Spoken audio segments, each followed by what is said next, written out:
Ya, sanak BETV, terima kasih Anda masih bersama kami di Ngopi Ngobrol Pagi Khas Bengkulu. Oke, sanak BETV, kita sudah masuk ke segmen 4 nih ya, sanak BETV. Pastinya dengan tema kesiapan program sambung listrik gratis 2024. Oke Pak, kita lanjut lagi nih obrolan kita. Sudah masuk di segmen 4 nih Pak ya. Nah, untuk dari kendala-kendala nih Pak.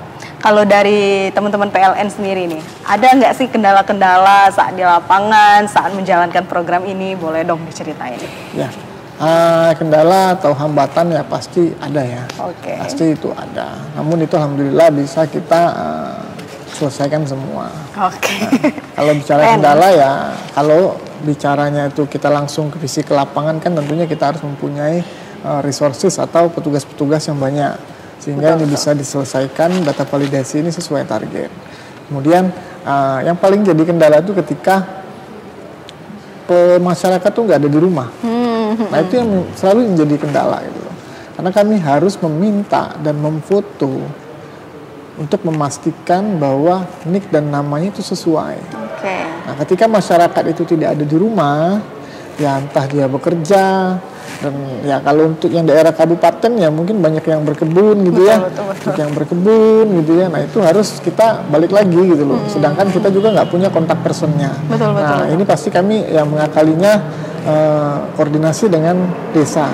Koordinasi untuk desa, Pak minta bantu, atau kalau desa kan turunannya ada dusun ya, kalau ada dusun ya, kadusnya ya, atau RW atau RT-nya minta bantu nama-nama ini, tolong besok kalau bisa jam sekian ada, nanti petugas PLN akan kembali lagi untuk memvalidasi. Nah itu kalau yang bekerjanya harian, tapi yang mayoritas yang masyarakat yang berkebun yang 1 minggu di kebun gitu kan, ada seperti itu yang memang ya harus menunggu lagi gitu loh.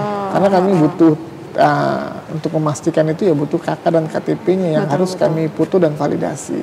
Nah kendalanya itu, kendala lainnya ya mungkin jaraknya jauh-jauh ya ke lokasi gitu. Tapi ya kalau PLN-nya tidak ada masalah karena PLN ya di seluruh pelosok selama itu ada listrik pasti ya ada petugas PLN gitu kan.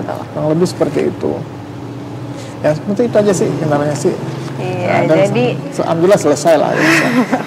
Jadi memohon bantuan juga ya kepada perangkat desa setempat. Betul, ya Pak ya. Harus ke perangkat desa. Iya, keren sekali ya. Kalau dari pihak SDM sendiri nih Pak, kendala-kendalanya nih. Oh iya, kalau dari SDM mungkin lebih spesifiknya benar itu. Kami ini kan mendata ya Mbak ya, mendata. Jadi data yang kami sampaikan baik secara langsung maupun ke media sosial begitu, bahwa saat penerima sambungan listrik ini dia memang belum ada listrik, maksudnya dia tadi disampaikan rekan saya dia udah ada listrik tapi masih nyambung dengan tetangga atau keluarga di dekat rumahnya. Itu juga kadang untuk mendata itu kami benar-benar kendalanya itu Mbak, memastikan benar gitu ya. Tentu kami juga ada yang namanya survei juga, jadi benar-benar apakah rumah yang disampaikan ke kami ini memang layak menerima atau tidak gitu ya. Karena kadang karena kadang apa yang disampaikan ke kami itu kalau tidak kami lakukan survei itu juga tidak sesuai gitu loh. Memang ya maaf dalam tanda petik ada juga yang dia semestinya tidak layak mendapat, cuman tetap ngusul begitu ya. Tentu kan kita punya istilahnya data ya, punya kriteria tersendiri, apakah memang ini layak atau tidak gitu loh. Karena nanti ketika tanpa kita lakukan survei di lapangan, takutnya errornya akan lebih banyak gitu loh. Jadi tidak valid datanya nanti, karena biar juga istilahnya meminimalisir teman-teman di P3 PLN untuk tidak terlalu banyak masalah di lapangan nantinya, seperti itu sih Mbak. Betul. Nah ini kita udah di segmen terakhir nih ya Bang ya. Nah kalau untuk harapan nih dari pihak PT PLN sendiri nih, harapannya apa sih dari program ini, terus harapannya juga kepada masyarakat yang ingin mendapatkan program ini seperti itu. Kalau dari PLN sendiri harapannya ya, ketika ini setiap tahun harapannya bisa ada terus gitu ya, dari program pemerintah, baik itu pemerintah daerah ataupun pemerintah pusat. Nah, harapannya setiap tahun tetap berjalan seperti ini sehingga warga-warga yang memang belum berlistrik dan kategori yang mungkin kurang mampu dari sisi ekonomi untuk memasang listrik itu bisa terbantu. Kemudian dengan hadirnya listrik juga kami berharap ya bisa memajukan ekonomi gitu loh. Memajukan ekonomi kan kalau istilahnya kalau belum listrik itu belum merdeka. Kebanyakan kita sering dengar gitu, wah belum merdeka Pak, karena belum ada listrik Pak. Kami tidak tahu dunia luar gitu loh.